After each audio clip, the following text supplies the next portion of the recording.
Suudada saaxiibayaal maanta waxaan idiin wadaa qaybtii shanaad ee seasonka inoo socday. Ka hor inta aanan bilaawinne waxaa kaa codsanayaa inaad YouTube-keena subscribe asaad videogaani aad like saartid. Qaybtan waxay ka bilaabanaysaa iyadoo nala tusaayo Johan inuu Instagram-kiisa bedelayo private una bedelayo public. John isaguna wuxuu arkayaa in Johan akoonkiisa uu furay wuxuuna fiirinayaa story-giisa. Markaas ayuu ogaanayaa inuu ku sugan yahay Boosaan. Dhanka kale dambibaarayaasha iyo askarta xabsiga ayaa booqanaya saaxiibka Johan. Saaxiibkiisana wuxuu dhahayaa ma arkin xabsiga gudaheeda. Sanado baa kasoo wareegtay. Maxaa dhacay? Dambibaaraha ugu jawaabayo waxba waa su'aal caadi ah. Saaxiib kale dhahayo wuxuu ahaa wiil aan dambi gelin. Qofka runtii dilayne isaga ma ahan. Laakiin dambibaaraha wuxuu ku canaananayaa inuu dhahayo idinka ma inaad go'aamisaan wuuna ka tagayaa. Markaas askariga xabsiga waxaa soo wacayo John oo dhahayo haddii aan helo qofka runta ee dilayga ah maxaa samaynaysaa? Laakiin dambibaaraha ayaa kusoo ordayo wuuna ka dafayaa taleefanka wuuna ku jarayaa wicitaanka. Isla markiina wuxuu dhahayaa taleefankaas waa la tracking gareynayaa. waxaan la ogaanayaa in signalkan uu ka yimaaday Boosaan bas terminalka. Kadib waxaa lasoo bandhigayaa nin timiis ay gaduudan yihiin kaasoo dadku dilayo golofis clubka. dhinaca kale waxaa la furayaa bar cusub oo uu maalgashaday Dog Gang wuuna imaanayaa wuxuuna leeyahay xafladda maxaa u bilaabateen anigoo maqan. ninkii timaha guudnaa wuxuu siinayaa golof clubka wuuna jibinayaa haddii cabitaanka la dhexgeliyane qofka cabo nolosha ayuu ka tagayaa. wuxuuna isku diyaarinayaa inuu dilo ninka hortiisa joogo. laakiin asigu wuxuu ku dhahayaa inkastoo lacag badan aan rabto aniga ii qaado. markaas ayuu ninka timaha guudnaa golofkii dhulka dhigayaa. dhanka kale Yonsio waxay marar badan isku dayaysaa inay la hadasho ninka ay jeceshahay laakiin ma qabanayo. waxayna leedahay laba maalmood islama hadlin. guriga kiridiisa miyaa kordhisay mise arrin kale ayaa jirto. waxayna ka walwalaysaa inay booliiska qabteen. waxayna go'aansanaysaa inay baxaan ay soo raadiyaan. aabbaha Yonsio wuxuu kusoo noqonayaa isagoo dhahayo booliiska ma qabanin. Yonsio markaas waxay leedahay haye markaan aan fiirino telefoonkiisa. waxay booqanayaan shirkadda telefoonka. Yonsiogna waxay qoraysaa nambarkiisa. waxaana loo xaqiijinayaa in telefoonkan uu yaalo Boosaan. dambibaaraha iyo askariga xabsiga waxay wataan gaari. dambibaaraha wuxuu leeyahay labihiisa telefoon kii hore iyo kan cusubbo labadoodu waan taraagareeyey. labadoodu waxay joogaan Boosaan. agaasimaha ayaa farxayo xogtaas. askariga wuxuu helayaa fariin waxaana muuqata flashback muujinayo in June oo mar hore u sheegay haddii aan ku siiyo cadeemaha dilaaga dhabta ah oo aan muujiyay inaan dembi lahayn ma iga sii deyn doontaa. wuxuuna u sheegayaa lookar nambarkiisu yahay 102 iyo baaswiirkiisana uu yahay 2802 isagoo kale keligaada imaw. waxaa kaloo nool tusaaya in waalidka Johan ay dhinteen 10 sano ka hor. dadka qaraabada ahne waxay samaynayeen duco. doontihiisa ayaa ku dhehayso 10 sano baa laga joogaa saamihii sheeriskane waa inaan qayminaa. Johan wuu ogolaanayaa. markuu gaariga raacayane waxaa u imaanaysa naagtii doolaha ahayd. waxayna leedahay mala aadaysa miyaa qaraabada Burunjiga. Johan wuxuu ugu jawaabayaa maya qorshe kale ayaan leeyahay. wuxuuna leeyahay qaraabadii wejiga hore way macaan yihiin laakiin gudaha waa masiibo. waxayna weydiinayaan had iyo jeer inay dhimashada waalidkiisa ay weli saameyn ku hayso. indoolahan wuxuu isku dayaysaa inay cunto siiso laakiin Johan wuxuu leeyahay aniga mashquul ayaan ahay. naagtii maa guduudneed waxay dilaysaa qoyska oo dhan. qof kastoo antii u muuqday waxay dabar jaraysaa dhammaantooda. markaas ayay u keenaysaa naagtii indoolaha mindi waxayna ku dhehaysaa halkan ugu mud si ay u dhimato. waxaa markaas naloo muujinayaa in naagtii indoolaha ay tahay dhab ahaantii hooyada Johan. laakiin Johan arrintan maba yaqaanabo. antiguna waxay leedahay haddii uu ogaado runta wuxuu ogaanayaa inuu yahay nin qiimo hoose leh. indoolahan wuxuu ugu jawaabaysaa arrintan ha ka welwelin wuxuu u baahan yahay jeceyl aniga weligay waa siinayay. laakiin sida jaceylka u muujiyo waa wax aan caadi ahayn. markii aan caruur ahayn oo qoyskayga iga soo burin rabay si aan u bixiyo indhahayga mercury ayuu igaga shubay. taasi ayaa indoola iga dhigtay. kadib naagta indoolaha way dilaysaa antiga. Dog Gang iyo ninkii timaha guduudnaa waxay tagayaan baartiga. markay rabeen inay raacaan markabka Dog Gang wuxuu bilaabayaa inuu qof walba iskala weynaado oona si xun ula dhaqmo. John wuxuu iska wataa baaskiilkiisa. waxaana arkaya ninka timaha guduudnaa wuxuuna raacayaa ilaa ay gudaha markabka. laakiin ninka timaha guduudnaa kor ayuu ka daawanayay. markuu John soo istaagani ayaa Dog Gang hortiisa kasoo baxaayo. John wuxuu shidayaa duubista codka. Dog Gang wuxuu ku dhahayaa haye adiga deliveryga ahaayow waxaa ii sheegay ninka timaha guduudnaa inaa daba socotid. waxaana moodayo qof kale laakiin waa adiga. Dog Gang wuu caynayaa sidee qof ugu fikiray inaan dareen xun ka baqo. santiisan xabsi ayaa ku jirtay anigana waa ciyaarayay gabdho baa iskala baashaalayay. John wuxuu leeyahay arrintaasna waxba kama qimin habeenkiina waa siixanayay hurdo fiican. markaas ayuu Dog Gang ku dhahayaa ninka timaha guduudnaa haddaa shaqo u baahan tahay ninkan ka takhlus. meeshana dagaal ayaa ka bilaawanayo. John wuxuu dilayaa rag badan kadib wuxuu la dagaalamayaa ninka timaha guduudnaa. ninka timaha guduudnaani aad buu u xoog badan yahay. Johnna waa la qabanayaa aad ayaa loo garaacayaa woona suuxayaa. dhanka kale Johan wuxuu eegayaa dadkiisa. naagta indoolahanehenne ayaa u imaanayso waxayna ku dhehaysaa kuwaan xir. Johan wuxuu leeyahay unbaa inaad sidaa samayso waan ka weynahay. naagta indoolahan waxay leedahay aniga farxad bay ii tahay. kadib waxay u sheegaysaa qoyskii kale dab baa ku qarxay qofna ma ka badbaadin. Johan wuu quslayaa wuxuuna leeyahay waa war wanaagsan waxaad ii samaysay maalinteyda. Dog Gang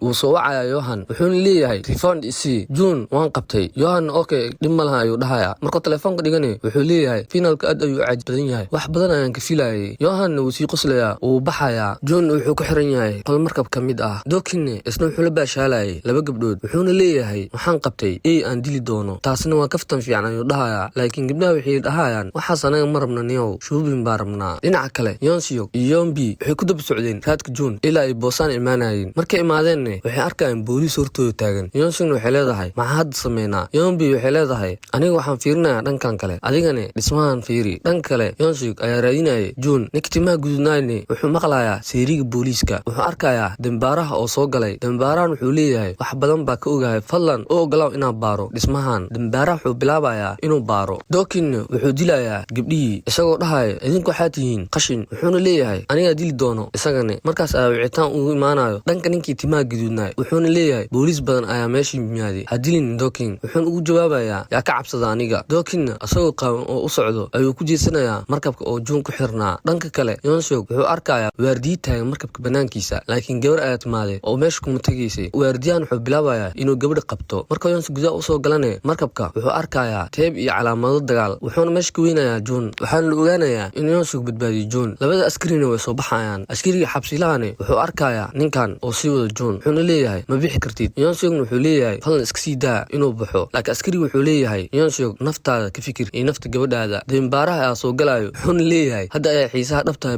bilaabanaysaa markaas ayaa Yeonbi ka soo boodaysaa gadaal wuxuuna ku dhufanaysaa baalka dabdamiska June iyo Yeonseok way baxsanayaan askariga xabsiga uu ka soo daba urdayaa Yeonbi waxay ku buufinaysaa qaaca si ay u qariyaan dhanka kale June wuxuu la dagaalamayaa dadkii u shaqeynayay wuxuuna leeyahay iskaga taga meeshan caayaan baatiine kadib dhamaantood waxay gaarayaan guriga saaxiibtooda Yeonbi saaxiibtoodana waxay dhahaysaa kan waa aabahaaga sax aydan waxay leedahay mid kale ayaa ka daba imaanayo oo mooto saaran kaasna waa qarinaynaa aydan waxay leedahay haye June sidoo kale wuu imaanayaa Yeonseok wuxuu fiirinayaa gaarigiisa oo qiiqaayo wuxuuna leeyahay waa inaa hagaajiyaa gaarigan June wuxuu bilaabayaa inuu iskaga wurdo qolka Yeonbi waa u imaanaysaa ayadoo sanduuqii laakiin markay aragto inuu si qoto dheer u seexday ma kicinayso Yeonbine gudaha ayay ka leedahay ninkan sidaas u xumo saaxiibteedna waxay leedahay hataa wuu qurux badan yahay Yeonbine habeenkii oo dhan way ag fadhiday ayadoo sanduuqii June wuxuu dhageysanayaa codkii la soo duubay oo dhan askarigiina wuxuu tagayaa lookarkii lambarka 102 halkaas uu ku arkayaa sawirka Dokin oo leh kani waa dambiilaha dhabta ah June wuu soo baxayaa Yeonbine waxay dhahaysaa waxaan u socdaa inaan soo qaado aabihii gaarigiisa oo jabay gariigiisa June wuxuu leeyahay mahadsanid wax walbo Yeonbine mahadsanid maxaa ka wadaa si fiican u bixi lacagta ay leedahay June wuxuu leeyahay ay dhab ahaantii waa bixin doonaa Yeonbine okay ay leedahay Yeonbine waxay qaadanaysaa gaariga saaxiibteeda waxayna arkaysaa aabaheed Yeonseok oo iibsanayo quraaciisa oo jecel yahay aabaheedna wuu arkayaa wuxuuna dhahayaa quraacda ma rabtaa ayaduna waxay leedahay raaliga ah haddii aan qasay Yeonbine waxay ku oranaysaa dhib ma leh waxayna bilaabaysaa inay quraacda la cunto Yeonseokna wuxuuna leeyahay gaariga Brito ayuu diyaar noqonayaa wuxuuna leeyahay waxaan ogaaday in dhib u martay aniga darteeda laakiin June waa nin fiican Yeonbine waxay leedahay waa arkaa waqti kadib waan garanayaa Dokin uu qiilinayay sidee u baxsaday adinku waxaad tihiin dhaqamo waaweyn wuxuu Yohan ku leeyahay adiga miyaa ka caawisay inuu baxsado Yohan wuxuu leeyahay hadda ay ciyaarta xiiso leedahay aan aragno yaa gaaraya hadiyada ugu horeysa dhanka kale June wuxuu u sheegayaa Yeonseok kan waa ninka dhibka ku geystay Yeonseok asaga ayaa naagta dilay June wuxuu leeyahay aniga wax badan ma rabin waxaan rabay oo kaliya inuu igraan noqdo xitaa ma dareemin eedaas Yeonseok wuxuu leeyahay hawlwelin oo ku dhihi doonaaye sorry dhammaan waxaad sheegtay waxaan dhageysanayaa codka soo duubaan Dokin wuxuu fadhiyaa agaarka ninkii timaha gududnaa ninka timaha gududna wuxuu leeyahay waa in la helaa lacag badan ilaa intaas ka horne waa inaa ku raaxaystaa tan halkaasna dad badan ayaa ku dagaalamayo dhanka kale June wuxuu sameynayaa qori aan caadi ahayn Dokinna waxnimada ayuu Instagramki soo gelinayaa isagoo leh halkan baa joogaa waa idin sugayaa dhammaantiina wuuna soo post gareynayaa halkaas ayayna u egtahay qaybtan waxaa kaa codsanayaa inaad comment qurux badan noo soo gudbisid iyo like waana mahadsan tahay